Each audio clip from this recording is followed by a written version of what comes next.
What if the UK abolished the monarchy? Power, affluence, responsibility, and wealth. These are the words that would suffice if we were to describe the monarchical family of Britain. While it's existed for a while, the UK monarchy is one of the very few in the world today that still commands so much respect, authority, and power in terms of their relevance in society. However, the icing to the affluence goes on to make people call for the abolishment of the monarchical system in the UK. Why call it off? What would the impact of abolishing the monarchical system be? Would there be an adverse effect in the UK once powers left solely in the presidential system? Welcome to another insightful episode. In this episode, we'll be going over the recent and prior calls for the abolishment of the monarchy in the United Kingdom, and also on what would happen if the United Kingdom is finally able to push out the monarchy from power. Let's get started from the top. Who makes up the royal family of the United Kingdom? Before the year's recent and most celebrated death, the head and ceremonial leader of the British monarchical rule, through the life of Queen Elizabeth, the second of her name, the royal family was one to reckon with. And in the same light, much more is expected from the new head and ceremonial leader of the monarchy, King Charles, the third of his name. With the recent death of the former leader, Queen Elizabeth, the Britain House, albeit short of one terrific force of power, still retains its splendid position in society. The family line now begins with King Charles III and the Queen Consort Camilla, the Prince and Princess of Wales, Princess Royal, the Earl and Countess of Wessex and Forfar, the Duke of Kent, Princess Alexandra, the Duke and Duchess of Gloucester, the Duke of York, the Duke and Duchess of Sussex, Princesses Beatrice and Eugenie, the Duchess of Kent, and the Prince and Princess Michael of Kent. Although there's an order of hierarchy, as is to be expected with a royal family, these are the titles that make up what the world sees and knows as the British royal family. With so many dukes, duchesses, princes, and princesses, it's sometimes tricky to keep up with the royal family, especially since these titles come with marriage. Hence, kids and their kids end up getting married to keep the tradition ongoing. Each person, each title is more than a title. Being in the royal family of Britain comes with a lot of responsibilities, one that people on the outside might be unaware of. But amidst the glamour, amidst the popular acceptance, over the years, the British monarchical family suffered a bit of bad blood from the public. And this began far beyond the rumors of racism levied against the Queen, Queen Elizabeth, second of her name, by Meghan Markle, the Duchess of Sussex, and her son Prince Archie Mountbatten Windsor from her marriage to the Duke of Sussex, Prince Harry. What issues plague the involvement of the monarchy in the UK? Many Britons believed that there was a need to take back control of the monarchy and become a republic after abolishing the monarchy's rule. Whether the abolishment is possible is a different subject of debate. What matters right now is why. By what means have the royals become adeptly detrimental to the success and governing of Britain? If anything, has this always been the truth Britons were oblivious about? If it isn't, then why did this backlash begin? What actions and inactions of Britain's royal family necessitated the call for an abolishment?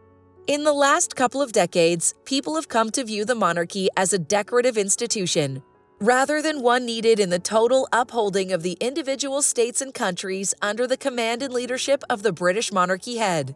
Over the years, the monarchy's been termed ornamental at best, especially in countries where the monarchy coexists with a democratic rule of government.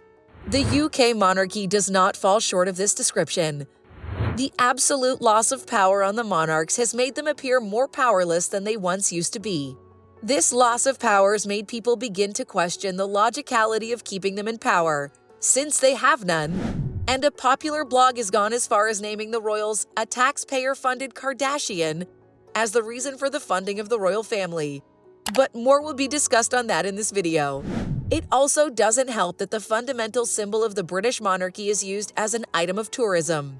By this, we make reference to the tours of Buckingham Palace. More so, far from the issue of dictatorship that the younger children and the coming generation of the British royal family, the issues of segregation and caste formation that the royal family denotes to other citizens of Britain.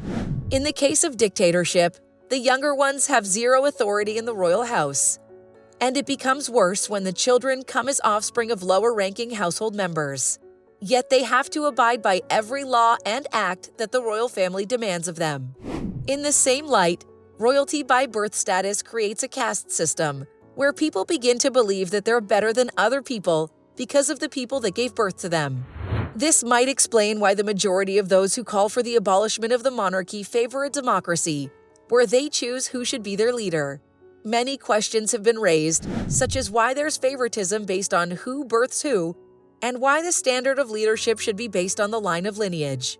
But apparently, this is just a tiny bit of the problem that many have highlighted about the British monarchy. There is the issue with King Charles III. There is speculation that people have failed to see the king as they did the queen. There's almost an unwritten difference between a voted government and one led by inheritance. For the latter, there's always been an appeal towards compassion for their subjects. Perhaps this emerges as a result of common roots and ancestry, which pushes the community ruler being the monarch's head, in this case, to act in accordance with what will benefit his family members. Because he is to take his subjects as family members, be pulled by compassion to their plights and issues, be armed and always met with sympathy for the common man. Queen Elizabeth was, at best, not just the longest-serving monarch, but also one of the very few that people thought could relate to the problems of the people, and never shied away from showing sympathy to her subjects. On the other hand, King Charles III has found it extremely difficult to be viewed in the same light as his mother, and the late queen was revered.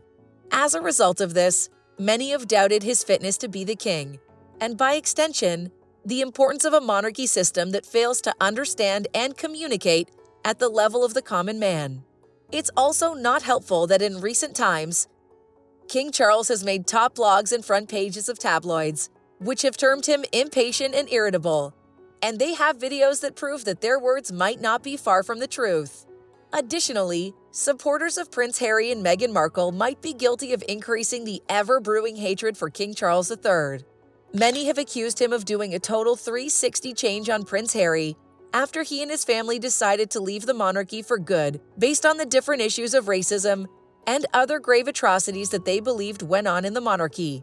We know that the public sees him as a figure of fun. He's more related to likening himself to a female hygiene product and talking to plants, rather than an old lady that the press used to be quick to jump into her defense. While King Charles might not face the same fate the first King Charles did when he got beheaded for going into a war against his people, he might very much continue to be an object of ridicule amongst his subjects, specifically those of the younger generation. He might sooner rather than later have to abdicate the throne and the titles of the monarchy. Now let's talk about the cost of keeping the monarchy in the ruling power. Well, you might want to hold on to your seat for this part. When it comes to counting the amount of money used by the monarchy, people raise an eyebrow, wondering if the monarchy hasn't really outlived its importance in this regard. But it would interest you to know that it cost Great Britain all but £0 to keep the monarchy in power by founding it. It is, in fact, the people of Great Britain that end up on the benefiting end. How did we come to this conclusion? Make no mistake, the monarchy gets paid, but they get paid by their own revenue. This is pretty confusing, and to understand how this works, you must first understand where the monarchy gets the money it's paid. The bulk of payment to the royal family of Britain comes from the sovereign grant, and the sovereign grant is connected to the Crown Estate. So, what is the Crown Estate? The Crown Estate refers to the chunk of land in England, Wales, and Northern Ireland controlled by the Crown. This means that the proceeds of the Crown Estate land, whatever it's used for, are recorded as revenue gotten from the British Crown.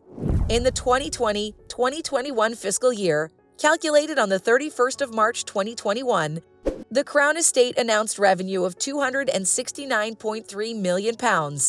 The sovereign grant given to the royal house was then £86.3 million. What this means is that a total of £183 million was remitted to the government. Does this mean that the royal family does not actually take money from taxpayers as the media's made it seem? The clear answer is yes. And in actual fact, it cost the government £0 to keep the British monarchy in power. This makes you wonder where the antagonist of the royal family came up with their numbers. Instead of saying the monarchy cost the state £86.3 million, it would be more accurate to say that the state and the taxpayers cost the monarchy a whopping £183 million. Now that this is settled, does this mean that the royal family has nothing to lose if the royal rule's banned? Not quite. We'll get to that in a moment. What would the abolishment mean for the British monarchical family? It's evident that not all monarchies have withstood the test of time. Before the 21st century, there were more monarchies in the limelight than we have today. But where did they all go? The abolishment of monarchical system rule throughout the world is without a doubt from the resurgence of democracy, the government made by the people and republican states. People began to question the relevance of the monarchy in a state where the government was to be selected by the people. The mere meaning of monarchy goes against the fundamental aspects of democracy in that the monarchy is by succession to the throne, while democracy is by picking, the better words being choosing by vote, the persons in leadership positions. What would that mean for the British royals if the British monarchy is abolished or sidelined today? Buckingham Palace would leave the royal hands and might be auctioned to the public and bought by someone with enough money to spend or waste on the maintenance, daily running fees, and renovating fees it would cost to own Buckingham Palace. Since 1837, Buckingham Palace has been the British monarch's official working and living headquarters. Buckingham Palace is 108 meters long across the front, 120 meters deep, and 24 meters high, according to the official website of the Crown. The edifice makes the palace one of the most expensive homes to run, according to the stats and requirement of the Crown for maintenance and renovation. The interior of Buckingham Palace includes 19 staterooms, 52 royal and guest bedrooms, 188 staff bedrooms, 92 offices, and 78 bathrooms. This magnificent structure has been a key symbol of the royal family, and it's seen many balls and state banquets, lunches, dinners, parades, receptions, and garden parties. After many decades of being with the royal family, if the monarchy were abolished, the palace would be off the hands of the royals. It's expressly stated on the official Crown Estate website that the Crown Estate is though owned by the monarch in right of the Crown. Also that this means that the Queen owns it by virtue of holding the position of reigning monarch for as long as she is on the throne, as will her successor. How do we understand this? It simply means that once the royals are stripped of their power and authority, they kiss Buckingham Palace alongside Crown-owned residences such as Windsor Castle, which used to be the late Queen Elizabeth II's Easter residence, and her Edinburgh residence, the Palace of Holyrood House, goodbye. What would be the fate of the palace after the royals? While the government has to sell off the property every night, it might be unwise for the government to give up that much. Before the death of the Queen, the palace was open to visitors in the summer when the Queen was on vacation to Balmoral Castle. But apart from the loss of the royal home and the authority that comes with being a part of the royal family, they'd have to forego their royalty privileges and venture into other trades to make money and keep themselves amongst the league of wealthy public figures. At the age of 73, the king would have to leave the spotlight he's known all his life to live a quiet and peaceful one. More so, everyone in the royal family would be forced to live as regular citizens of the United Kingdom. Strange, isn't it? Yes, the idea of the royals not being a royal seems a bit far-fetched, but it would be one of the actions set in motion if the UK took the step to abolish the monarchy rule. Before the time of Meghan Markle and Harry, the idea of the possibility of stopping being a royal only occurred in fairy tales by Walt Disney and other animations.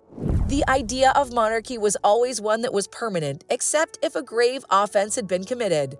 But with the former Duke and Duchess of Sussex renouncing their titles, affiliation, and money that comes with it, it's further shown the world that tradition doesn't have to remain. Both parties have to rely on Harry's inheritance from Princess Diana while restructuring career roles and securing deals with Spotify and Netflix. But on the less serious side, what would the media and tabloids have to dig into with the monarchy gone? I mean, the media constantly has a field day displaying pictures. Are the days of the British monarchy really numbered? We've said quite a lot about how there have been contentions in the rule of British monarchy. But what does this mean in the long run? Does this actually mean that the days of Great Britain's monarchy are numbered? In truth, we can't be certain if the monarchy would remain for so long. This is because the major contentions they've faced have come from the younger generation, who have found it hard to input the necessity of the monarchical system in a democracy. The traditions and laws have made the younger generation and a few of the older ones believe the monarchy has outlived its importance. Power is concentrated in the hands of a few, the Privy Council, which enables politicians to meet with the monarch and make decisions and laws without any scrutiny from Parliament. More than people know, the British monarchy is more than just people with money and titles living in palaces and castles. The possibility of the British monarchy actually losing its cred for the time being is a bit impossible. This is because many of the older generations see the British monarchy as an integral part of British identity and culture. But the question still persists, and has become increasingly persistent since the death of Queen Elizabeth. Would Great Britain be able to withstand the exit of the monarchy from her rule? By what possible standard would the citizens be able to push out the monarchy from ruling Britain and make it a complete republican state? On these questions, the results are inconclusive, and we can't say for certain what will occur in the near future. We can only speculate. And in truth, many sources have placed doubt on the citizenship of those who have called for the abolishment of the British monarchy. This means that at this point, we can't say without a doubt that most Britons want the monarchy gone. Did you enjoy watching this video on the possibility of the UK abolishing the monarchy? Is there an important fact you think we missed that would have posed an integral part in determining the possibility of an abolishment? We'd love to know your comments and thoughts in the comments section. Don't forget to like this video and subscribe to our channel for more insightful videos like this. Until the next time we come across your screen.